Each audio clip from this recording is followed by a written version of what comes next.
You probably know some people who really talk up the benefits of home ownership, but you also probably know some people who swear that they're only ever going to rent, they're never going to own, and you maybe wonder, what's the right choice for you? Stick around, I'll break it down for you.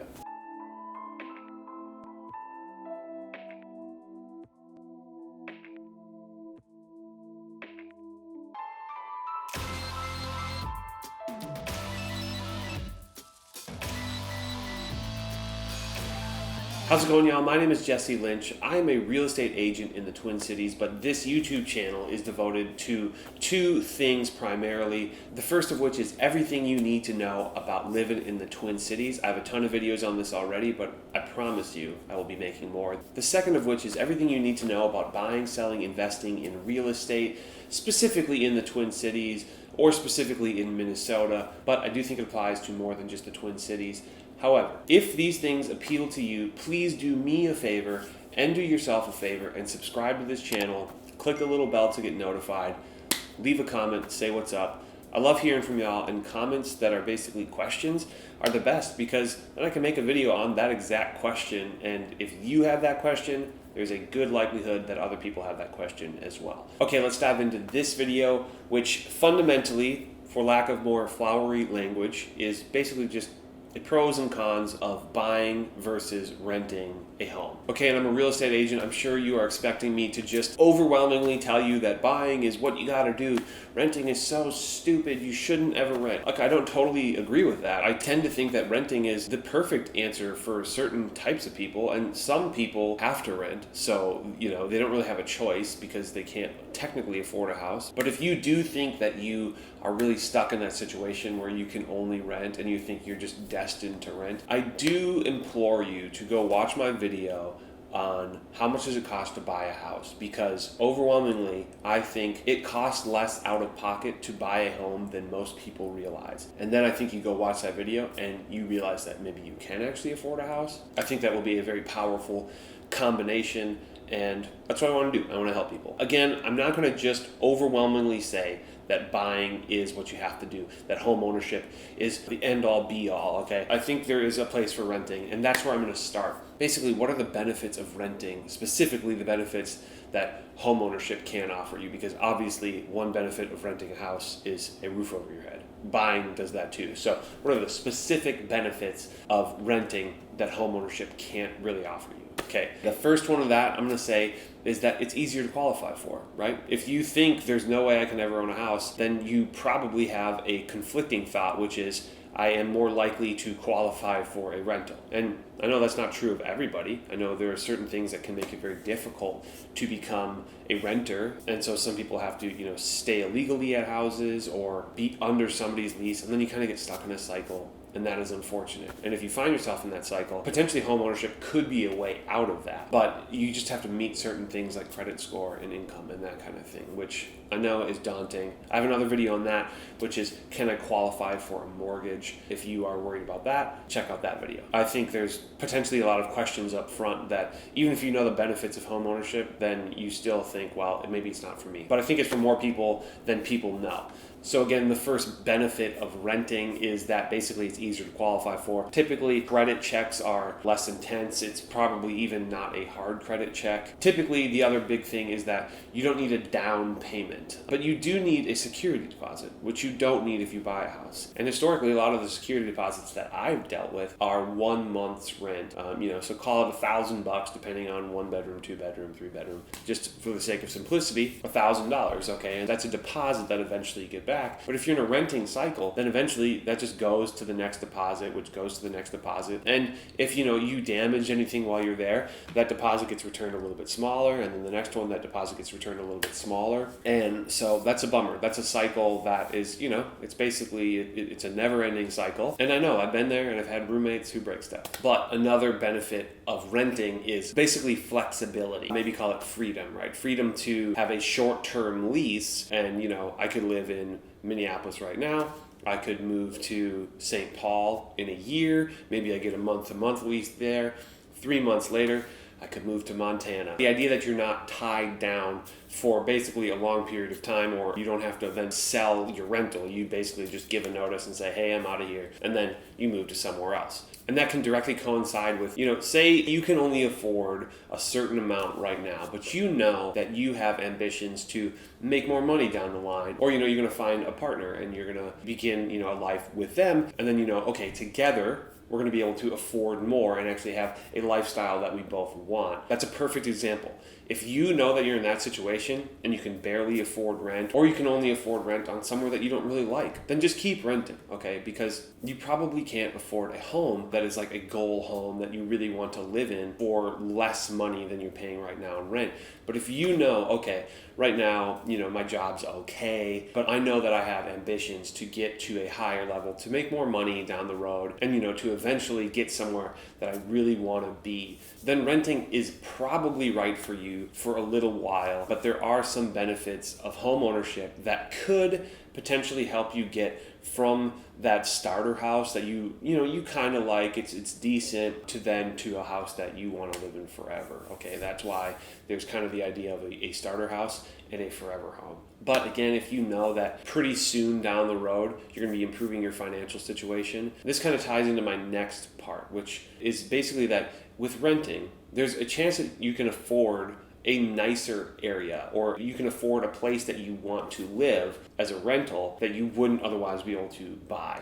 Maybe there are more affordable apartments in there. I think Uptown in Minneapolis is a perfect example. There are pretty affordable apartments there, from probably as low as $700 for maybe a studio, and then up and up and up. But to buy a home in Uptown is really expensive. I think the cheapest I've seen at all lately is $300,000, and that was a distressed property, okay? That was something that an investor is going to buy. Maybe they're going to renovate it and make it beautiful, or maybe they're going to demolish it and put up something bigger and newer there, because Uptown can sort of support kind of either one. So that's a very good example.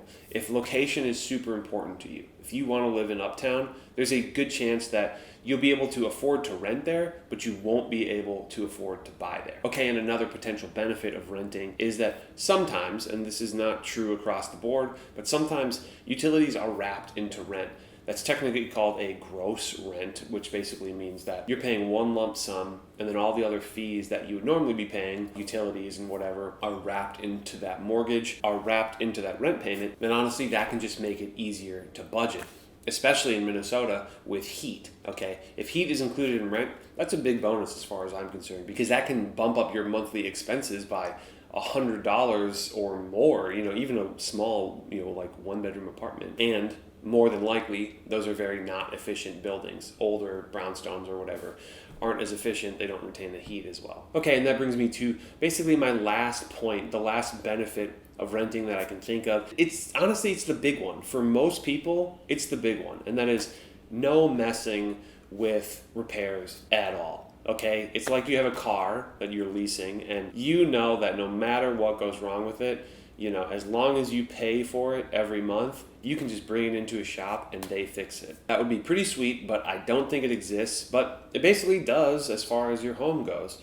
If you rent an apartment and something goes wrong, you just get to tell your landlord or property management company, hey, there's a problem, and hopefully they come and fix it. Okay, now hopefully I didn't just totally talk you into the idea of renting for life because it's easier, because there are a lot of benefits to home ownership, and I want you to stick around for them, and I want you to understand the nuance of why is it beneficial to own a home. And so the first one of which is independence. And now independence might sound a lot like the first pro of renting, right? Which was flexibility. By independence, what I mean is basically the freedom to do whatever you want at your house or with your house, right? Obviously, within the law, you can't create a meth lab, and likewise, the government isn't going to let you create a taco shop in your house. There are certain zoning things that come into play. So it's not just the Wild West, but within reason, right? If you want to paint your kid's room pink, go ahead. If you want to paint your kitchen teal, go ahead. If you want to paint your kitchen cabinets, go ahead. If you want to rip out the countertops, go ahead, okay? That is the kind of thing. You get to customize. Your home gets to be yours. You get to live in the type of house that you want to live in, okay? The home gets to be for you, okay? And not just some generic home that's for a bunch of people, but specifically a home that suits you. And I think that is very important for people. Not only because they can do whatever they want, but the freedom and the way it feels to have a place that is truly yours. Okay, and that rolls into kind of the next benefit of home ownership, which you can do whatever you want with the space, but sometimes life demands that you do those things. So if you're renting and you have another kid, or a parent has to come and live with you, then good chances are with a rental, you're just going to have to move. And maybe that means moving to a different neighborhood. And maybe that means moving to further away from where you work, or to a different school district where now your kid has to change schools. Or maybe it means moving to somewhere where now rent costs more. And the stability that you had at your previous place no longer is there because now you have to pay quite a bit more for rent. Okay, but when you own a home,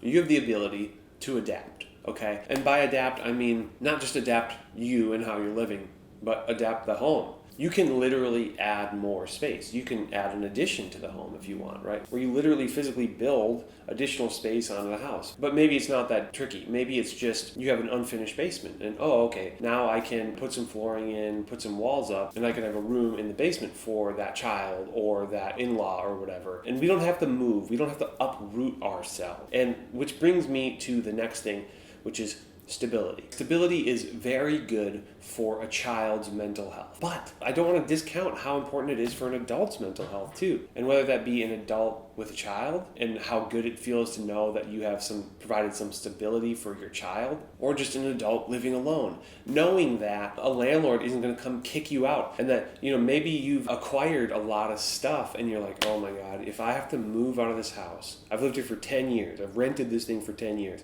if I have to move out of this house, it's going to cost me tens of thousands of dollars in movers just to move, right? And so knowing that you don't have to move if you don't want to, and your kid knowing that, hey, we're good right here. We get to stay right here. I'm not going to have to move and make a bunch of new friends and figure out a new neighborhood and navigate a new school and all new teachers and that kind of thing, right? That stability is a gift. Which brings me to my next point, which is stability, and not just locational stability, but financial stability. Okay, you buy a house now, it's $1,000 for those things.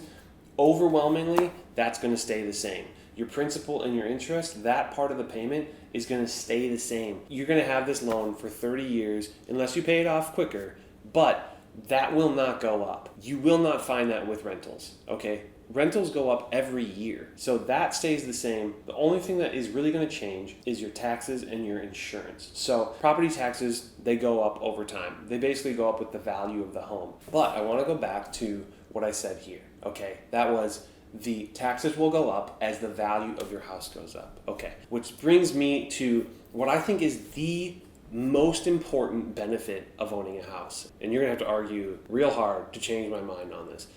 The most important benefit of owning a home versus renting is that you get to participate in the equity of that house. What is equity? Merriam-Webster Dictionary defines equity as the money value of a property or of an interest in a property in excess of claims or liens against it. Basically, that just means the difference between the value of your home and what you owe on it, okay? You have a house that is worth $200,000, you've owned it for a while and you've been paying down on it, and you owe $150,000 on it. That means that this chunk, the difference between the value and what you owe, is the equity. And in that case, it's $50,000, okay? There are a few ways that you can participate in equity, or you might hear a lot of people call it build equity. And again, the most valuable part about home ownership is equity. So a few different ways to build equity. The first and most simple is basically just making payments. And also, I want to tie that into your down payment. Say you get on that $200,000 house, you put 3.5% down, that's $7,000. And then at that point, you owe $193,000. And so what that means is that you have $7,000 in equity because you put your down payment down on your home. Okay. For sure, that's valuable, but in my opinion, it's not nearly as valuable as the slow, steady loan pay down. Because no matter what, with renting, you're paying your landlord every month, and really ultimately, they're paying their mortgage down, probably with your payment. And so by paying rent, by paying your landlord, they get to participate in equity, and you do not. So when you make the jump over to home ownership and you get to participate in equity, then instead of paying a landlord, you're paying a lender. And that lender, the difference between the value of your house and what you owe on that house begins to get greater. And that is just if your property stays at the same value. If you buy that property for $200,000, you pay for it over time, over 30 years, and it's still worth $200,000, well, at the end of it, you still have $200,000 in equity. You can pay $200,000 in rent and you don't get anything. So the other way, there's just loan pay down, right? Where if your house stays the same value, then you just have, now you have $200,000. Okay, 30 years later, then you just have $200,000 in equity. But overwhelmingly, home prices don't just stay static, right? Historically, they fluctuate, and overwhelmingly, they go up. And I don't want to say that home prices always go up, because we saw 2007 through 2011. Home prices don't always go up. Home values don't always go up. They do sometimes dip, but in general, as a trend, home prices have gone up. And so in that situation, you have this house that costs $200,000. You're slowly paying down that loan over time. In 30 years, that $200,000 house may very well be worth double, triple that amount. And that is called appreciation. Appreciation, right, which is basically just the increase in value in your house. That is a way for you to build equity without really doing anything except just holding it, right? There's a reason that there are investors and real estate investors and that they just hold on to properties. And that is because overwhelmingly, as a trend, real estate values go up the same way stocks go up over time, right? But there is one other way to build equity that I am a firm believer in, and that is basically something people will call forced appreciation. Basically, renovating or making it nicer, making it, flipping, making a house worth more. Obviously, flipping isn't the only way you can do this. It can just be a slow, steady improvement of the house, which then brings up the value of the house. It makes it more desirable, right? Now, I want you to be clear that just because you put a gold toilet in that's worth $10,000 doesn't mean that necessarily increases the value of the home by $10,000. So if that is something that you're interested in, there are many books on it. Also, you can talk to me. I have literally flipped houses, and I'm a real estate agent, and I have a pretty good sense of what you can do to a house to increase the value. So all these things combined, really how real estate can be this superpower, this financial superpower. So you can buy a house for 3.5% down, say a $200,000 house, you put $7,000 into it, which by the way, again, go watch my video, how much does it cost to buy a house? That $7,000, that's not even necessarily what it has to be. It can be quite a bit less than that. So do not stop thinking that you'll never be able to save $7,000 or that that's years out.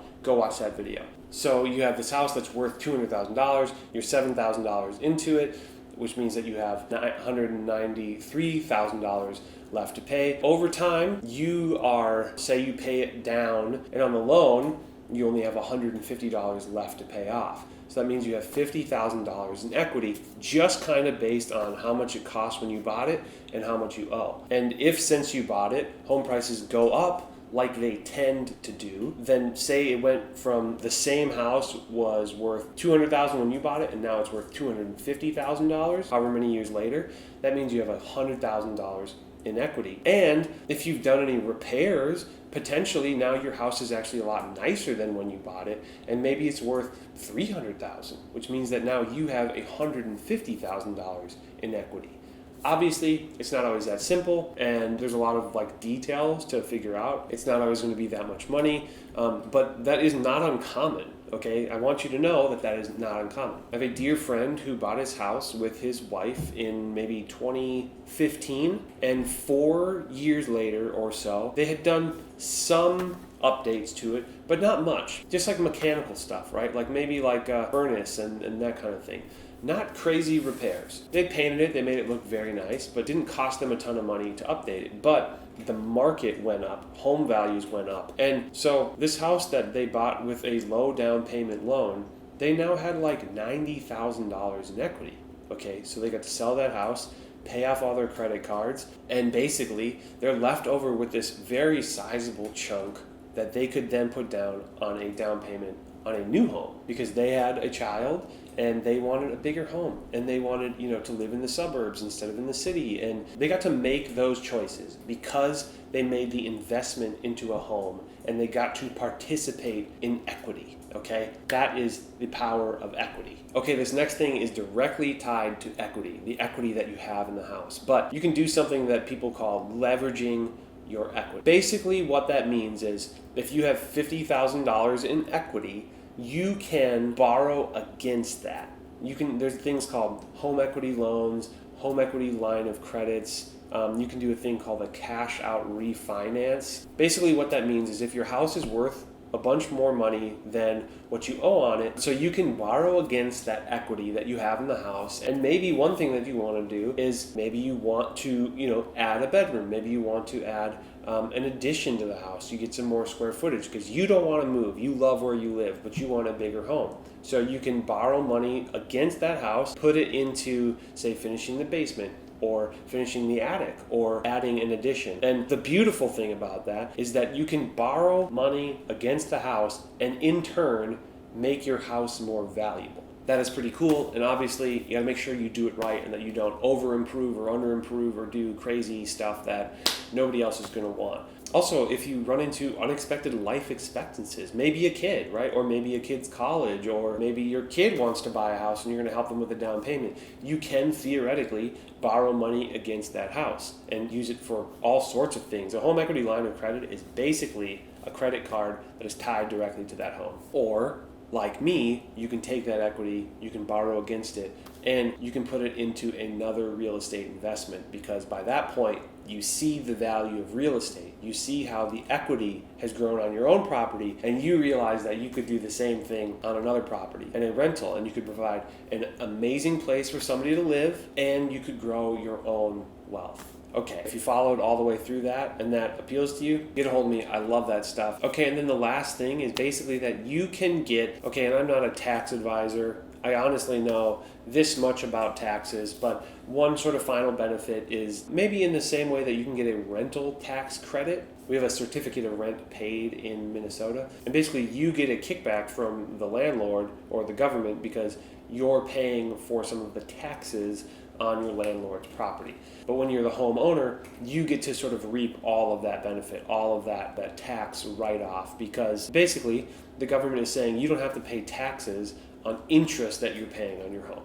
Okay, so again, there are a ton of factors that you have to figure out which one appeals to me. Or maybe right now you're like, okay, I know renting is the right thing for me, but home ownership is a goal. Or maybe you're renting right now and you know that you could afford a home, but you don't want to, or you haven't, in the past you haven't seen the value, but now you do.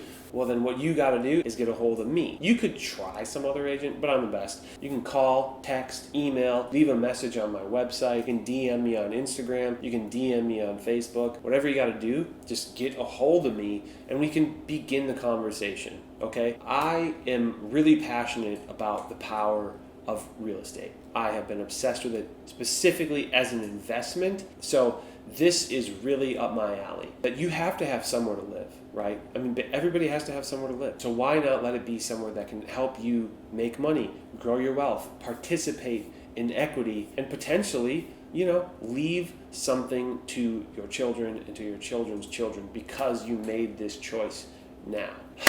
Okay, thank you so much for watching. Again, like, subscribe, click the little bell to get notified. Leave me a comment. I appreciate you watching this, and it's really exciting to see all the new subscribers that I'm getting. I appreciate you. Reach out to me, leave a comment, give me a thumbs up. I look forward to talking to you very much. Okay, love you. Bye-bye.